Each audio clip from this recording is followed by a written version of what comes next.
Welcome to the Telegraph Studios. I'm Louise People, and today we'll be discussing how you can prepare for your retirement. I'm joined by Darren Philp, Director of Policies at the People's Pension.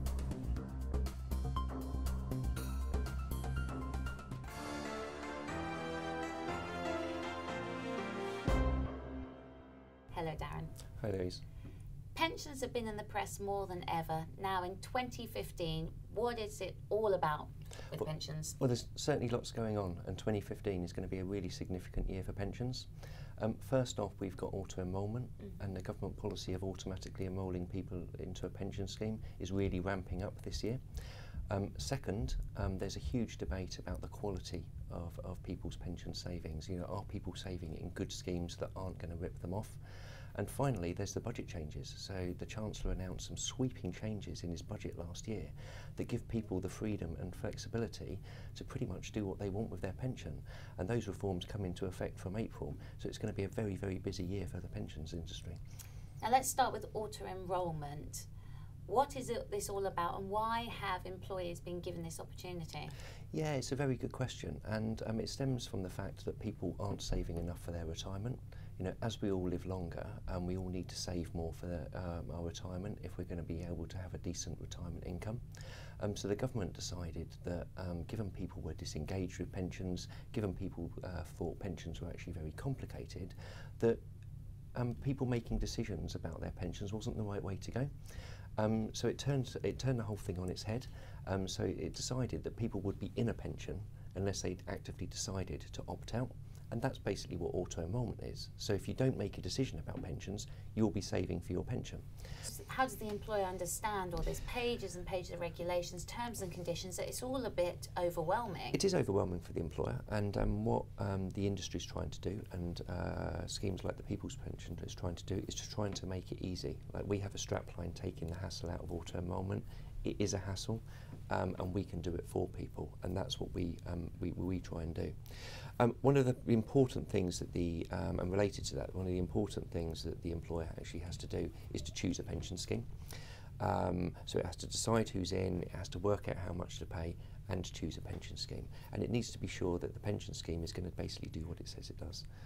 Make sure it's providing the employees with a good quality savings vehicle, and making sure that they're helping the employer at every step of the way. So how have you found auto-enrolment? I think it's been a challenge, yeah. You know, the complexity of it, you know, is huge, yeah. And people have struggled with the rules, they've struggled with the regulations. Yeah, and you can lose people with that. If there's too much jargon, there is, yeah. It's very unhelpful to the consumer if you can't understand what you're getting into. My big wish is that the government could have made the rules and regulations much simpler.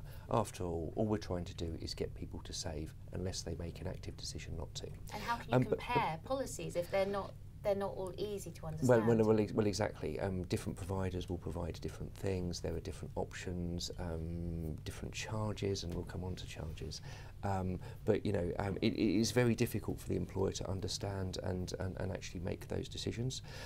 But so far, and this is so far, and we haven't had anything like the vast majority of employers that have been subject to this yet. The big rump's still to come. But what's happening with employers? But it's going well so far. Like, it's been hard, it's been tough, but you know, my understanding is that compliance rates are reasonably good. But the huge challenge for employers is when we get to the really small employers. And from the end of this year, the auto-enrolment duties start coming in for schemes below 30. And these are people that just want to focus on making widgets. They're people that aren't really interested or engaged in pensions, and rightly so. And you know, the success of the policy will be really dependent on how easy it is for these people. The other aspect here, of course, is if you have a policy of auto-enrolment, yeah, then are people actually staying in, you know, or are they opting out? At the People's Pension, our opt-out rate is about 5.7%, which is really good and really healthy. You know, back in 2010, 2011, people were predicting opt-out rates of 25, 30%. You know, so actually to have an opt-out rate of 5.7% is really healthy. And the average, from what we understand, is between sort of 8 and 10%. So, you know, so we're below, but also, you know, the 8 and 10%, it's looking like people are actually staying in, which is a good thing. So pensions always get bad press. There's a lot of bad press out there. Yeah. with rip-off charges and all sorts of hidden charges. What's your view on this? Well, I think the answer to that is relatively straightforward, but it's very difficult to get to. So my view is that we need one way of charging for pensions. Yeah, and what the pensions industry has done over time is come up with... your personal reflection, or is this the people's pension? This is the people's pension. Okay. You know, we've consistently called for standardisation in how pensions are charged for. You know, the pensions industry over time has developed so many different ways of charging for pensions. It means that you can't compare one provider to another. It makes it impossible to assess value for money. Yeah, it's like going into a shop, comparing two different products.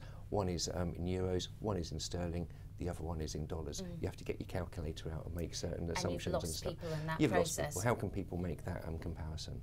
So we're very firm. You need one way of charging for pensions. And if you look at some of the really bad headlines you get about pensions, and there are a lot of them, you know, never a week goes by without a paper talking about rip-off pensions charges. You know, if you look at some of the schemes that people are saving into, they will be charging more than 1%. And indeed, you know, there was an independent report that was published in December last year, which identified something in the region of between 23 and 26 billion pounds of people's money, people's savings in pension schemes where the charges were greater than 1%. You know, and these charges are just meaning that people will get less money in retirement. Absolutely. It comes out of the member's pocket. Now, the other hot topic at the moment is freedom and choice. What's your view on this, and what's stopping pensioners from blowing their pension on a Lamborghini? Well, the Lamborghini comment was an unfortunate turn of phrase, but the short answer is nothing stopping them. Yeah? Right. But the key question is whether it would be wise for them or not. So, you know, I'm very supportive of the budget changes. I think, you know, they really open up opportunities for people to do something sensible with their money. Why should they be sensible? They've been sensible all their lives, saving. This is their chance. Because remember, we're all living longer. Yeah, you can only spend your money once. You know, what do you do if it runs out? So I'm not being a killjoy. I'm not saying don't enjoy it. I'm just saying plan and think about it. So, you know, people will be able to access their money, and they will be able to access their money in a lump sum. But depending on your circumstances, you should really think about, you know, what's best for you. Because, you know, the state pension will provide in the future about £145 a week. It's not a great deal to live on, and you can only spend it once. So. And what's £145 now? What's it going to be in 10, 20, 30 years? Well, we just don't know, and that's the thing. So I think that, you know, for some people it will just make sense for them to access their money, especially people with small pension pots. For people with bigger pension pots, then, you know, they should think about getting advice. You know, and there's nothing wrong with people saying, I want to take a lump sum, I want to access their money, but, you know, you need to be aware of the consequences. But what can we do to help savers make the right decision? It's so important that they get this right. There's only one chance. Well, I think there is only one chance, because, as we say, if you spend it once, that's it. There's no money growing on trees. The government has been proactive and set up a guidance service called PensionWise, which is independent from providers, and that's really important. And that hopefully will give people the tools to be able to at least sort of think through their options and think about their decisions. For some people, the choice will be relatively straightforward. For others, as I say, you know, if you've got more complicated financial services, if you've got a larger sum of money put aside for your retirement, you know, speak to someone who's an expert, get that independent financial advice. It will probably pay for itself within a year or 2 years. The other big warning thing here, though, is the taxman. You know, pensions are taxed as income. Are you anti-tax man? I'm not anti-tax man. I think the tax man does a very important job. But pensions are taxed, yeah?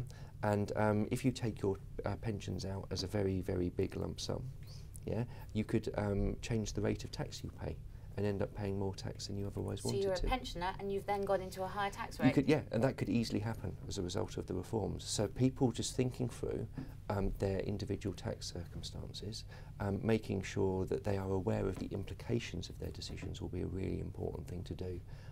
You know, otherwise, you know, people could inadvertently pay more tax than they otherwise should have been. Okay, so there's big changes ahead. We all know they're coming. These come with risks, they come with lots of change and confusion for some people. Are you optimistic about these changes? I think I am optimistic, Louise. I think I am optimistic. Yeah, I think I am optimistic. Yeah, I'm going to qualify what I say because I think you need to. Yeah, because there's a lot going on. There's lots of moving parts. There's so much regulatory and legislative change at the moment. Who knows what this will all land like and what this will look like in 10 years' time. And no doubt there'll be more change and more change in the future. I think a lot of the stuff that we're doing is going in the right direction. Auto-enrolment, getting people to save more in a pension, tick, it's got to be a good thing, yeah? Making sure people are saving into better quality schemes, tick, it's got to be a good thing. I think the government could do more on that, yeah? But it's a good start. The freedom and choice agenda, it's a big unknown. You know, as I've said, I'm quite optimistic about it. I think it will take a bit of time for it to settle down, but I'm sure we'll have a conversation in a few years' time when we're looking back on what went well, what went less well. Well, until then, thank you for your time, Darren. Thank you, Louise.